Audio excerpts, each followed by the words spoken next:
Well, I don't profess to be a great pundit or a Pope watcher or a Vatican insider, but my sense, and I think the people that I've talked to so far seem to sense that this is important, but not perhaps revolutionary or epic-making. I think, for me at least, it was a surprise and yet not a surprise that we heard the announcement that Pope Benedict is retiring, resigning.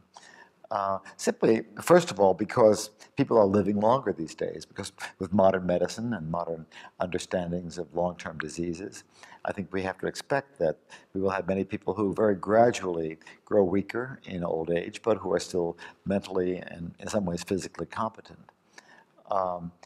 My sense of Pope Benedict, I met him last fall, as you know, and we spoke, and I had the sense then, which I hadn't had before, that he's mentally as sharp as ever, and that his speech is excellent, but that he is physically quite frail.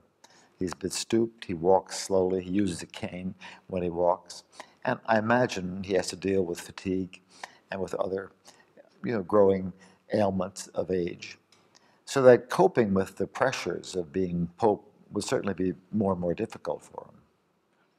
I think, too, from what I know of him and what I've read of his work, this sort of job is perhaps not something that he particularly cherishes.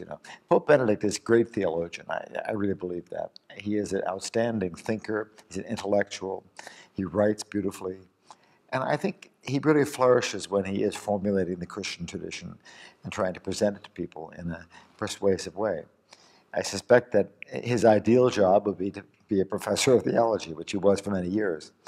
And managing the large and unique instrument, which is the Vatican, I think it must be very difficult and challenging for him. The media, of course, like to emphasize that things are out of control, that scandals are erupting all over the place. I suspect a lot of that is exaggerated, though I only know what I read. But the Italian media especially are given to exaggerating scandals. And yet with all that, I do have the sense that managing these things and preventing scandals is not the kind of thing he does at his best. So I would imagine he would long for a little peace and quiet to be able to write and to think and to end his days in a more contemplative way, which is what he says he plans to do. So I think it will take 10, 20 years, a couple of other papacies to see if that is carried out in fact. I think it does suggest that for, again, a great theologian who knows the history of the church well, the idea that the Pope serves for life is not sacrosanct.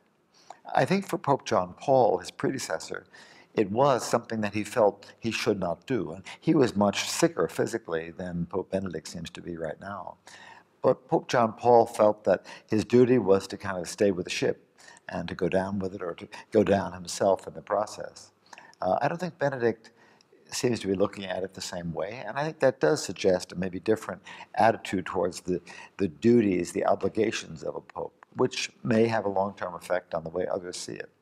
I think as an analogy of the Jesuits, which is the order that I belong to, our generals are elected for life as well.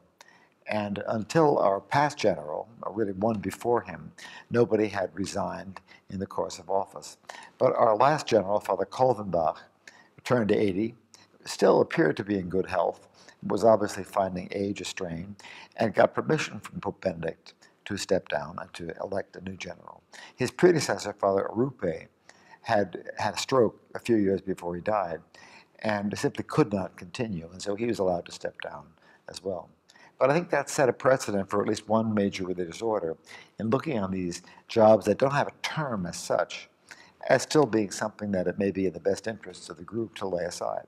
And I can see Pope Benedict saying, well, if this is true for them, it probably is true for the whole church. And maybe I should think in those terms. I think that the cardinals will at least be sensitive to picking somebody who is experienced in dealing with the public, who's thought of as a good manager, who will be able to give the sense, at least, that the ordinary running of business is in good control. The media are, fairly merciless, and which probably has always been true. And the public impression of what goes on in the Catholic Church doesn't always seem to take all the nuances into consideration, at least, if we can put it that way. I think the cardinals are probably more aware of this today. Many of them have problems at home that they have to deal with. So I wouldn't be surprised if they select someone who is a bit younger and who isn't simply a great theologian, but who has experience in more pastoral setting. We change from one pope to the next. And, Pope John Paul certainly was a person like that. Pope Benedict, being a great intellectual, was really less of a pastoral figure. And I wouldn't be surprised if the pendulum now swings in the other direction. I think we, in a general sense, ought to do two things. Certainly pray for Pope Benedict, for Joseph Ratzinger, as he makes this bold but not unexpected step, I think, and pray that he can find peace and a fruitful final career to his life. And then for the cardinals gathering to choose a successor, I would kind of pray that they not rush into anything, that they take the time to consider what they believe the church needs, which they will attempt to do, that they not be swayed by factions or political jockeying inside the group. One hears rumors that there are factions, probably always have been, but I would like to pray that people will be able to move beyond them and really try to find the person that seems to have the qualities and interests and level of understanding that would enable him to really be the best focus for the leadership of the church. The way that the Pope's role is understood in the ecclesiology of the Second Vatican Council, and certainly in the early church too, is not necessarily the person who makes all the decisions or even makes final decisions on all subjects, but as a person who promotes unity.